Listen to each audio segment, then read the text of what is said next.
nombre es Mireya Mora Arroyo. Yo les vengo a hablar del tema retos y perspectivas del derecho laboral en el siglo 2021. Los trabajadores del hogar. Hay que hablar de un tema en concreto, los trabajadores del hogar. ¿Pero qué pasa con ello? Pues bien, en la reforma de la LFT del 2019 se plasmaron los derechos de los trabajadores y las obligaciones especiales de estos y del patrón. Sonando bastante bien, incluyeron descansos, vacaciones, pago de horas extras, servicios de salud y entre otras cosas más, que en definitiva son grandes beneficios para el trabajador, la verdad. Pero hay que hablar un poco de lo que pasa en nuestra realidad, en nuestro México. ¿Es que acaso las trabajadoras conocen que ellas realmente pueden trabajar bajo contrato? ¿Cuál es el salario que perciben por las actividades que hacen? ¿Saben realmente que pueden tener acceso al IMSS? Y si es que acaso les dan prestaciones.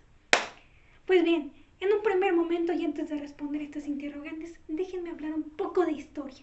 ¿Cómo es que llegamos hasta aquí? El trabajo doméstico en México inicia en la colonia.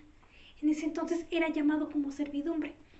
Y este era remunerado dándoles de comer y un lugar para poder dormir. Después de la revolución se plasmó por escrito el trabajo doméstico.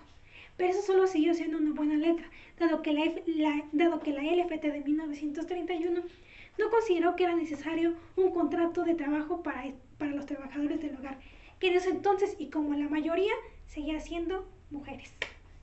Y en la ley del Seguro Social no se consideran a estos trabajadores su inscripción al Seguro Social. No es hasta 2017 que por primera vez hubo un registro de un contrato laboral entre trabajador del hogar y patrón. Pero quien marcaría realmente la diferencia sería la reforma del LFT del 2019. Pues esta ley empezó a garantizar los derechos de estas trabajadoras, en su mayoría mujeres, nuevamente. Pues cabe recalcar que antes de esto no se consideraba al trabajo que hacían en el hogar como realmente un trabajo. Ahora bien, en nuestro pleno 2024, el trabajo del hogar es altamente feminizado, precarizado y discriminado. ¿A qué me refiero con esto? Pues según la ENOE, en 2023 habían 2.5 millones de trabajadores del hogar, pero cabe recalcar que 9 de cada 10 son mujeres, que les decía, ocupando el 96.6% de las trabajadoras del hogar y los hombres solo el 3.15%. Así que sí, la mayoría de este sector son mujeres a quien se les vulnera sus derechos. Vayamos a otro subtema. La informalidad y el contrato por escrito plasmado en la LFT del 2019.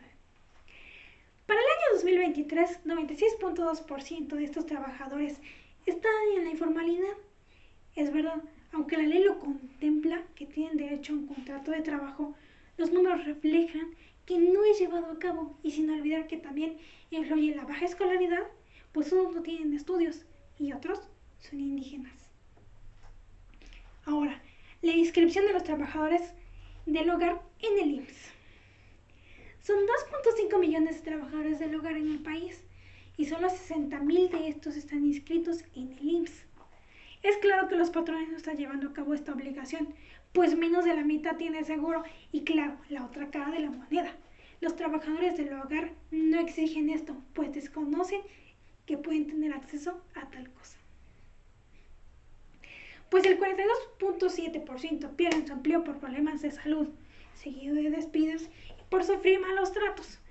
Un 19.5% asume como responsabilidad propia el pago de los gastos médicos en caso de sufrir un accidente de trabajo. Pero cabe recalcar que estos son obligaciones que el patrón tiene que asumir, pues está en la ley, dejando ver que ni el patrón sabe lo que tiene que hacer o simplemente lo ignora. El salario. Un salario justo para nosotras. Son las palabras de mi madre, la señora Irene Arroyo Ramos, a quien vale hacer mención de esta investigación, pues ella lleva trabajando más de 25 años en diferentes hogares de diferentes estados de la República. Ha conocido a diferentes mujeres con la misma ocupación y en definitiva ella asegura que mi salario no vale lo que yo trabajo, es demasiado bajo. El salario sí es más que el mínimo, es verdad, pero hay que ver lo que hacen estas mujeres. No solo planchan, lavan, limpian, sino que también, y en muchos casos, también incluye el cuidado de personas o animales, y entre otras cosas más. Y según la tabla de salarios mínimos, el salario promedio diario asociado a este trabajo es de 270.70 pesos. Claro, puede variar un poco dependiendo del estado de la república y el municipio en el que se encuentra, sí. Ahora bien, las prestaciones. Según la ENADIS, uno de los principales problemas que enfrentan las trabajadoras del hogar es la falta de prestaciones laborales.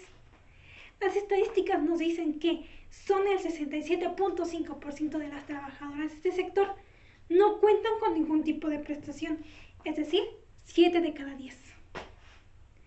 Ahora, para ir terminando un poco, ¿por qué a otros trabajadores sí se les dan sus prestaciones completas y a las del hogar no?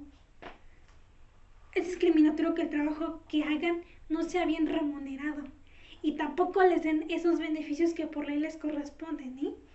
Pues me permito llamarlo como explotación laboral, ya que pueden pasar horas trabajando para la miseria de salario que perciben. Hoy en día, ¿qué te puedes comprar con 200, 300 pesos? Y más si eres de bajos recursos o madre de familia. Pues retomo, este trabajo es altamente feminizado, precarizado y discriminado. Hay patrones que al ver mujeres trabajando en su hogar se aprovechan y pueden llegar a sufrir acoso a estas mujeres. Esto no es algo que me inventé yo realmente, es lo que pasa en la realidad. Hay mujeres que son amenazadas con el despido si es que llegan a hablar. Otro ejemplo, cuando son despedidas ni siquiera quieren liquidarlas. Y ni hablemos de indemnizaciones, porque eso ni siquiera existe en la realidad para ellas. Porque seamos honestos, si una persona ya no es útil para trabajar, te despiden y ponen a otra. Porque siempre habrá más personas que quieran ese trabajo. La asistencia médica, otro ejemplo, ni siquiera se las dan. Si un trabajador del hogar se enferma, se van a descansar, pero sin paga. Y si quieres que te paguen, vas a trabajar, te sientas como te sientas, ¿eh? Y ni decir de que el trabajador te proporciona asistencia médica.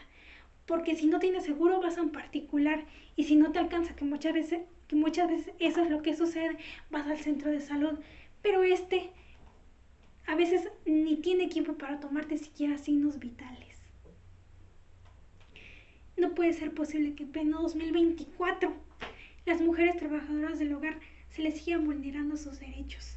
Pues lo establecido en la ley está muy bonito y a decir verdad, está muy bien planteado.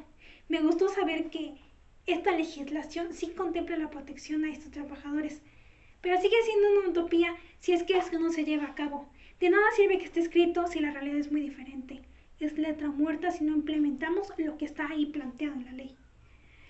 Para ir cerrando, tras esta investigación considero que los trabajadores del hogar es un sector vulnerable e invisibilizado, porque sí, la mayoría de estos trabajadores son mujeres que no tienen beneficios, trabajan en la informalidad, no tienen seguro médico, menos prestaciones. Y sí, solo una mínima parte de estos. Es decir, van al día con el salario que perciben. No sabemos realmente las condiciones y los tratos que reciben, porque pueden ser peores. Nuestra ley defiende a estos trabajadores, pero es necesario darlo a conocer, dado que la mayoría no alza la voz porque no sabe que puede hacerlo. Necesitamos difundir los derechos de los trabajadores del hogar mediante televisión, redes sociales, radio, además de proporcionarles asesoramiento tanto al patrón como al trabajador, un aspecto que yo considero que es fundamental para así poder atender a la formalización lo más pronto posible. Falta mucho por hacer, lo dicen las estadísticas. Hay que atender ya esta problemática.